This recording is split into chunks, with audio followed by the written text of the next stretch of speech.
burger nailed to the wall. And he grabbed it down, took a look at it, and bit out about a third of it. And one bite, chopped it down and ate it. And he said, "Not bad, a little dry." And he took it back on the nail.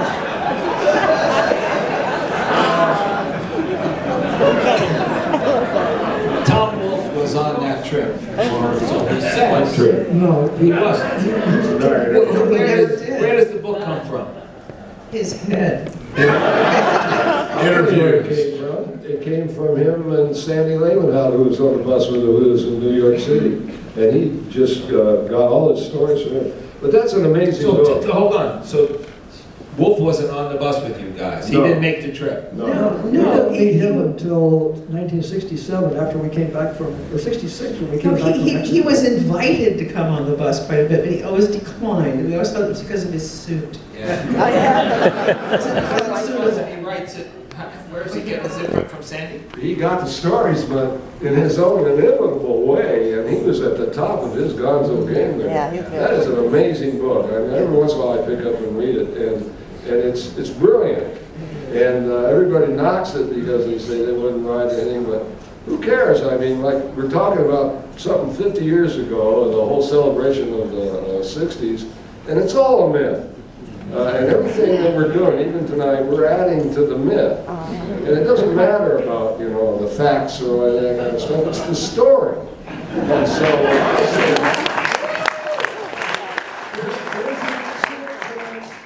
none of us would be in this room this evening were it not for Tom Wolfe and that book. We had done what we had done. We were kind of dissipating and going about our lives. And Tom Wolfe came around and he wrote that book, and it galvanized that moment of time. And people, millions of people read it. It was a bestseller. And people said, "Wow, that was really a trip." And after that, people said, "Well, you were one of those guys that you were in that book that guy Tom Wolfe." Yeah, that was me. Carolyn, you said no, he made it up in his head. It became a thing, largely because of that book. Yeah. Well, I thought Wolfe was very, very clever. He was able to create this language cloud throughout the book that really wasn't the way we talked, but it was kind of like that, you know? It was like he had his own version of things, of how, you know, communication was taking place between the pranksters, and he wrote all these amazing conversations, but frankly, he made most of them up. But it was just, the style of it was so, you know, and he was correct about a lot of things.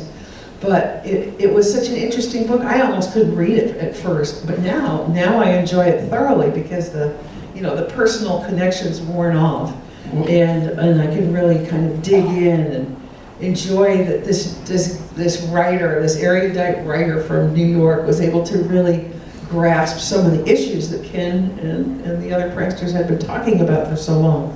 And it's an exciting read. I still recommend it to everybody. Well, he's a journalist. He did these great interviews, just massive amounts of interviews. And if you think about a book that describes what it's like to be on LSD, there's not very many damn ones. I mean, have you ever tried to describe what it's like to somebody? It's impossible. And yet, he did it. And he's never taken LSD. He was so careful. He was careful. And you know, his notes from his writing are at the New York Public Library. He took shorthand like a stenographer. And I tried to read his shorthand. It was impossible. It was like a little series of dots with boops in them. But the shorthand never thought to read it. He kept a notepad strapped to his leg, to his white suit, and he wrote on this notepad. I didn't know. I thought he was writing on his suit. No, he was always changing. And he was writing shorthand. I don't know. Is there anybody in the room that writes shorthand today? Probably not. It was very common. 70 years ago, it was very common. That book really made us the poster kids of the psychedelic revolution. And one time I was in Columbus when that book came out, and the Grateful Dead were there doing a concert, and I went in and up on stage with them, talking to them beforehand, and they were all really indignant and on my ass about it. Why you? Why you guys? Why are you guys? I says, I don't know. I said, but don't worry about it. I said, your day is coming. The pranksters, and Ken in particular, were very famous and very instrumental in the whole psychedelic revolution, as you say. And a lot of that spurs from something called the acid test and the Trips Festival. Two things that were very, very important in psychedelic San Francisco. Can one of you talk about what the genesis of can you pass the acid test? Carolyn? Well, let's see. How did we start with that? It was first it was a party. And it was a party at your house. That was the first one. Somebody made a little poster. A clever prankster. We're not sure who made the first. Can you pass the acid test poster? And no, I think it was actually the Hermit who probably did the first one, and then Paul Foster picked up on it. I don't really know, because we had a lot of help all the time. There was people ready to go help and hang posters and draw silly pictures and maybe they'd get a chance to paint on the bus. So we had helpers coming out of the woods basically to help us. Well, the genesis of it was on the bus trip. We, at that time, decided we weren't writers anymore. We were movie makers. George brought a 16mm Bolex, and Kesey bought a big Airflex professional camera, and so we headed out across country and back to make this movie.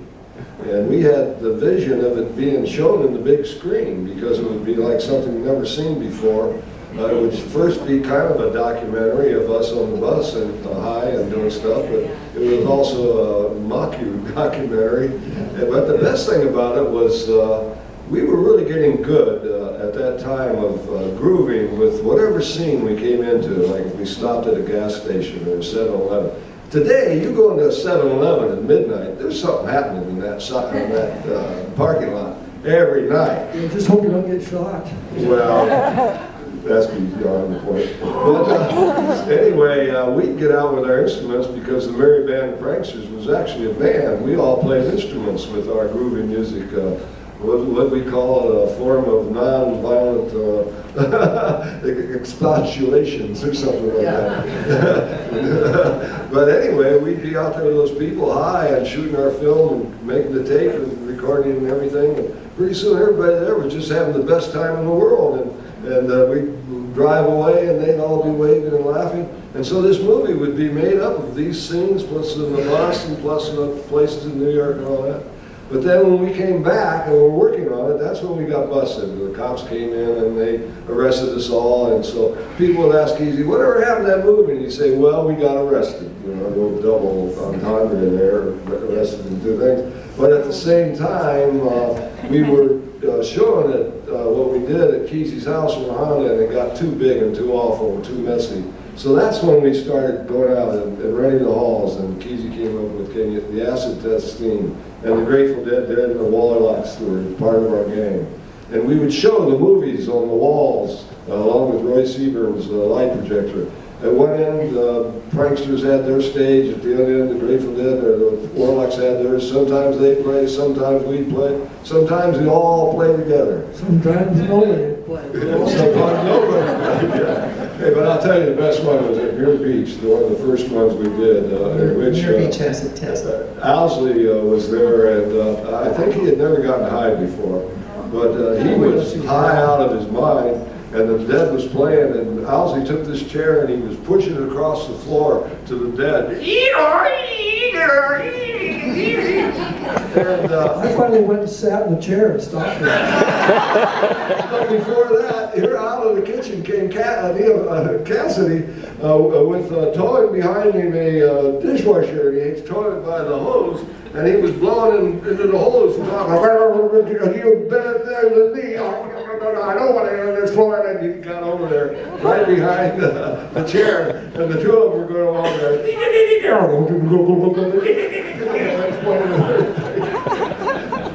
For those of you who don't know, Neal Cassady, of course, is a famous figure in American literature. He's basically really the inspiration for On the Road. He was Jack Kerouac's dear friend. And goes from beats to you guys. And is he the driver before you? You're an official driver, but he drove too, of course. Yeah, he was the main driver. When he'd get too tired occasionally after 6 or 8 days, I'd drive for a few hours until I was tired. After Neal was gone, I was the main driver. But he was our driver. That was his thing. He was the driver. They used to assign people to sit up and stay awake with him. Somebody always had to be up front to take his comments and his funny verbiage and use it, you know. So it was just like really fun to stay up with Neal because he really never quite stopped talking. And he was an incredibly entertaining person. And we all loved him dearly, and as difficult as he was, because he often just didn't sleep. I mean, he comes from the Neal had one foot in the Beat generation and the other foot in the psychedelic revolution, and he had got busted for 2 joints. He was over in a party in Oakland, and he needed to get to his job on the railroad in San Francisco. And he says, I got 2 joints here. He says, I'll give it to anybody, give me a ride over there. And these 2 guys said, okay. And they took him over there, and he got out, and he thanked them. He said, what about those joints? And he handed them to him and said, you're under arrest for secret agents. And he had some 2 years in San Quentin. Yes. Two whole years. When he got out, Kesey there on Perry Lane was having his croquet game in his yard, in which they were playing all around the yard and over the back deck where the washing machine was going. And it was rolling all around the deck like that because it was out of balance. People would have to hit their balls across there and miss it. And so Cassady drives in his Jeepster, and the back end goes out when he's there. And so he spent all day there under the car talking all the time, and people would be playing croquet faster. He actually came there looking for Ron Bondoc because Ken had been gone up in Oregon writing Sometimes a Great Notion, and Ron Bondoc was living in the number 9 Perry Lane that was Ken's house. And Ron was an old pothead for a long time, even though he was a Stanford law student. And Cassady knew him for that, and they used to get high together. So he came around there looking for Ron, thinking, you know, well, Bondoc will have some weed, you know. So he goes over there, and who's these people? And it was Kesey and Faye and the family, and he didn't know anything about them at that time. He was just going looking just to go over and get high with his friend Bondoc, and there was he'd already moved out, and Kesey moved back in. So to the point, like what function did Cassady serve to this growing group of pranksters? Well, he brought girls. It was the one thing that he did do. I was one of them, so. That's how I got there. He picked me up and took me up there and dropped me off, and that was really great.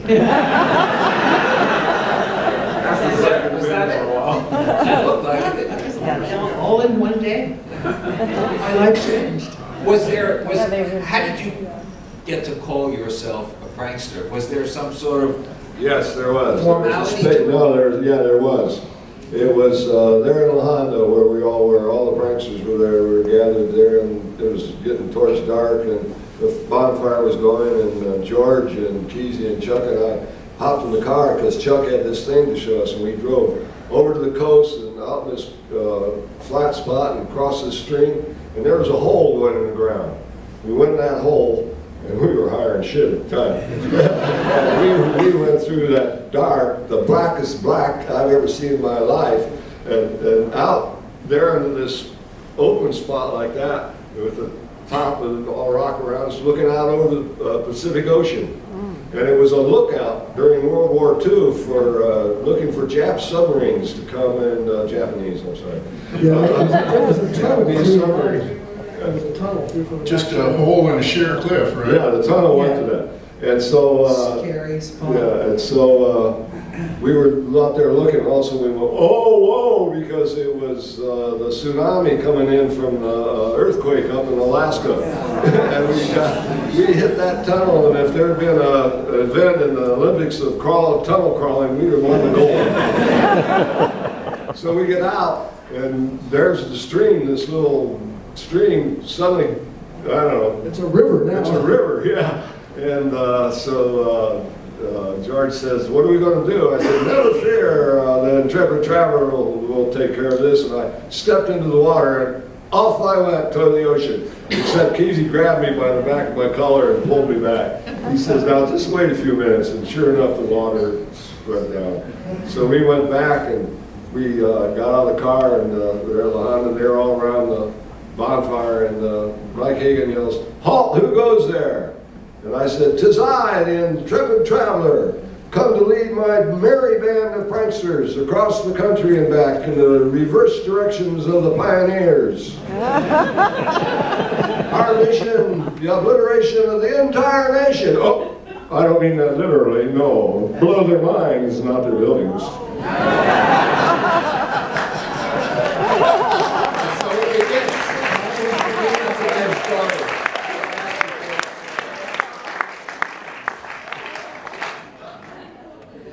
When does everything shift to Eugene? Oh, I know that. When Kesey got out of jail. Yeah, the Give whole, us a year. It's 67. yeah, So 1967, the height of the Summer of Love, you guys are heading north to Eugene? We're bailing out, yes. yeah, we left. And this was after we came back from Mexico, and after we performed at Stuart Brand's Trips Festival, which We made, did that before Mexico. did we? Oh, that's right. Anyway, you know, I forget. That's part of the myth. It is. It's When did these okay. things happen? Yeah, because think about it now, as we keep adding to this myth, it's growing like a mountain. I mean, the mountain's growing higher and higher all the time. And like 2,000 years from now, there'll be all the treatise of where they've come off, and it'll be just a shining story written by the Homer of the time. And I want to read that one. So you're coming to Eugene. You leave San Francisco. It's too commercial. It's overflowing with kids from all over the country. You're out of there. Anyway, we were in Santa Cruz. No, I stayed in San Francisco with Jerry and encountered the Summer of Love and the aftermath, and it was an amazing scene. I mean, people came from all over the country. You know, anybody from 14 years old on up, and every sidewalk was jammed. You know, everybody had their little puppies on a string, and they didn't have any place to sleep, or there wasn't any food. And it was very nice for the community to come together as a series of action groups, and it's where outfits like Food Not Bombs were born, and the Diggers, and all of the various different community radical groups banded together to try to make things better for all these kids who had no idea where they were going or what they were doing. They just wanted to go there because of various reasons that San Francisco had drawn them there. Partly There's that song. it was that stupid Glenn Campbell song. And it really, you know, so there was tremendous police presence in the street. Mayor Alioto, who was probably a cousin of Rudy Giuliani,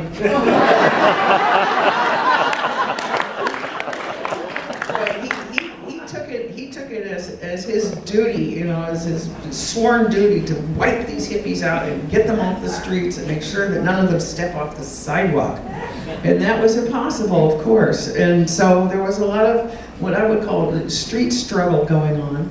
And despite people not having the things that they needed. So this went on for an entire summer. And San Francisco's not the best place to live outdoors anyway because it's foggy and it's cold at night. And so we had a lot of shivering young people, and I think that galvanized the community like nothing else. All sorts of people formed little groups, but the rock and roll bands did something different. They tiptoed away because it got too heavy for them. And we got busted, and the Quicksilver got busted, and you know, Big Brother and the holding company had some busts going on. So we were targets because we stuck out. And so we decided all to move across the bridge to Marin County where things were a lot more peaceful. And I think it also was important just because it gave those bands a chance to develop their music and become, you know, the superb performers that they became. Yeah, that's a good point. Were the Pranksters at the Monterey Pop Festival? I was. You went? Yes. You didn't go as the bus didn't go. No, I had just gotten back from Mexico. I had gone back to Mexico again. You know, we'd spent the summer of '66 with the bus down in Manzanillo. And then I got sick. I caught hepatitis while we were there. I was really sick over the winter. And so come January, I said, I want to get out of here. I want to go back to Mexico in the sun. I want to get out of the cold and wet. So Cassady and I and Zonker and a few others ended up in Puerto Vallarta for the summer, or for the winter, I mean. And then in the spring, it was getting too hot at the beach. So Neal and I were going to head on down into the mountains. And at a certain point, the generator on my car failed, and I saw a sign that said San Miguel de Allende, 50 kilometers, and I said, that's 30 miles.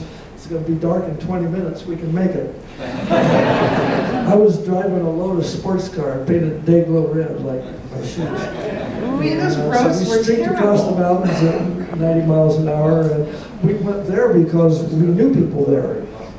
There's a Mexican-American art colony. They have a lot of American students there, and English-speaking colony of Americans doing various kinds of art, and we had some friends that we knew lived there. So we said, well, we can find solace there. We can, shelter from the storm, so to speak. So there we went, and then we had such a good scene, we stayed all spring. And I came back before Neal. I came back and got just in time for the Monterey Pop Festival, and Neal came back about a month later. He went back again the following winter, and that's where he died. I was at Monterey Pop Festival with the Dead, and it was really interesting because nobody had really heard of them outside of San Francisco. They were pretty well unknown, but they were given a very interesting slot in the playbill. They had to play between Jimi Hendrix and the Who. Oh my God! Wow! Both of whom wound up their sets by setting their guitars on fire, which just everybody's like, oh no, that beautiful guitar. But of course they had switched out for dummy guitars, but we couldn't tell. But still, Jerry was in total shock. He couldn't believe anybody would set a guitar on fire. He was horrified, and it was a very difficult. It was difficult for the Dead. They didn't think they did well. Actually, they did really well. But they weren't in the film. They agreed not to be in the film, was that it?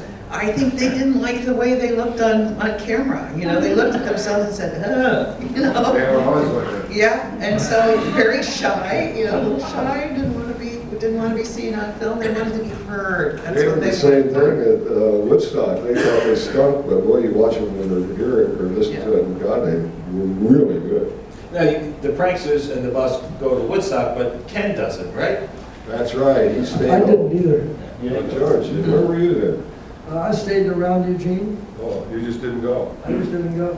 That was a monumental trip there back, and Woodstock was special. And during the festivals, some woman wanted Kesey to get there. And so she wired him $186 for a plane ticket to come. Ah. And earlier that summer, this kid come into the place and stayed there all summer. And a redheaded kid, what the hell was his name? I can't remember. But his parents had dropped him off, and so Kesey took Jason. Oh, Jason. Jason, that was him. His parents Jason dropped him McGee, off the at- famous Jason I remember McGee. Jason very well. Yeah, and so anyway, Kesey took the $186 and bought Jason a plane ticket and sent him home to San Francisco. Well, we could keep talking here, but I just want to jump up to 1997, and when I come out to Eugene for the first time, I thought the original bus was still around, and Ken walked me to that meadow on the farm, and there the bus was, just kind of melting into the forest. Zane, what happened to that bus? Why did it just simply be disregarded, George? What happened there? That's what he wanted it to do. Nothing lasts. So now it was let it to basically go. No, they wanted to let it rust in peace.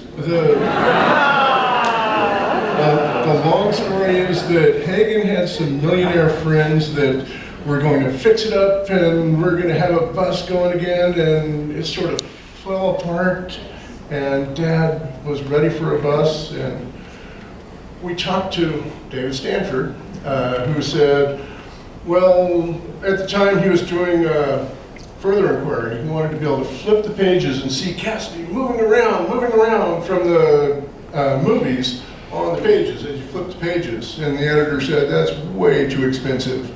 And David Stanford said, we'll do that if you bring the bus to the Booksellers Association in Vegas.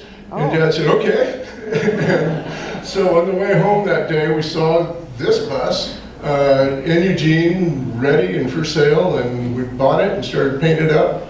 And the news was coming out, we realized that, well, we better go hide this old bus out in the woods. So that's the true story. I get it. Well, I'm thinking the bus was still the bus, and Ken says, you know, we can take this other bus, but it needs a brand new engine. Can you pay for a new engine? And I said, I don't know. I go back to the Rock and Roll Hall of Fame and ask. And I went back, and in 2 days we raised money. I don't know how much I gave him, like $5,000 or something. Ken couldn't believe it. You guys got an engine. I don't know who, maybe you put the engine. I don't know who put the engine. Not just an engine, transmission. Yeah, they took me for a long ride. Completely re-engineer the entire drive system from the radiator to the Oh, yeah. wheels. You're telling me this now. Thank you. Well, I paid for a lot, or the Rock and Roll Hall of Fame did. Well, not only that, but the Grateful Dead through the Rex Foundation donated $5,000 for a new sound system, because on the bus we had speakers on top, speakers inside. Everybody had microphones and earphones, top to bottom communication, so we were booming around and everything. But with this new setup, we put in an FM radio transmitter. So everything we were doing was going out over K-Buzz, 148.7 for 5 miles. And so we had a sign in the window of people going by. They could read it, tune in to K-Buzz and the number. And pretty soon we'd have a whole line of cars following us. Everything there on the bus, which was a combination of us playing music, singing to the music, making up our own stuff and everything. Pulled into a rest stop, and then they all pulled in behind us, got out, and we had a big scene there, and then we take off again. And a whole other new group was joining. Well, a lot of people worked on the bus to get ready to go to the Rock Hall. I know I made curtains and banners for the whole thing. And a lot of that stuff didn't really survive the trip on the truck all the way to Cleveland. And when we made it back to Cleveland, it was like, it looked good, but it had worn quite a bit. It had taken some gas in that trip to Cleveland on the truck. The plan was, we had to do a lot of fixing when we got there. the plan was that I was to meet them in Eugene with my partner. Her name was Chris, and together we would drive the bus down to San Francisco, where at the Fillmore Auditorium, this was about psychedelic music, this big exhibit at the Rock Hall in Cleveland. And so we put together a big concert, a big jam, an all-night jam. So the idea was to bring everyone down there, and then Ken and Babbs and the rest of the pranksters, after the guys from the Grateful Dead were jamming, they would come up. Well, what they didn't tell me was, when I had to tell them that you guys can't get up on stage, it's too late, and nobody wants you to go up there, it's just too late, we're going to close this thing down, and I had to stick around. 3 hours later, I said, where's Ken and the Pranksters? And someone says, oh, they're halfway to Eugene right now. I said, what? These guys got back in the bus, and Ken took everybody back to Eugene. Damn straight. Why should we hang around? They were going to let us perform. Here I am telling Bob here. If we can't play, we won't stay. There's also the... So I had to rent a car. The inside... And go all the way back to beg. The inside of that story is the great beanbag wars, where Dad had bought these fantastic tie-dyed colored beanbags to sit on top of the bus, and we brought along some kid, and he left one up on top of the bus and came back down while I was riding. We said, well, you can't just leave it up there, and he wouldn't go back up there, and it was gone. And so Dad put him on the side of the road, and we got there, and there was it was the opening of the Fillmore, and there they had these same bean bags. And so on the way out, Dad picked up one of those bean bags and was walking into the bus with it, and just got into the bus with it, and here came one of Big Bill Graham's big guys, coming in after him, and Dad was getting on the bus, and we were trying to grab this guy by the shoulder and not let him on the bus. And it was a touch and go moment for a while there. The beanbag beanbag controversy went on and on. I seem to remember it getting mentioned some years later as one of the reasons Bill Graham and Ken didn't get along. It was because of those beanbags. Yeah, but the best thing about it was Zane had the guy by the legs and Kesey had him by the neck, and I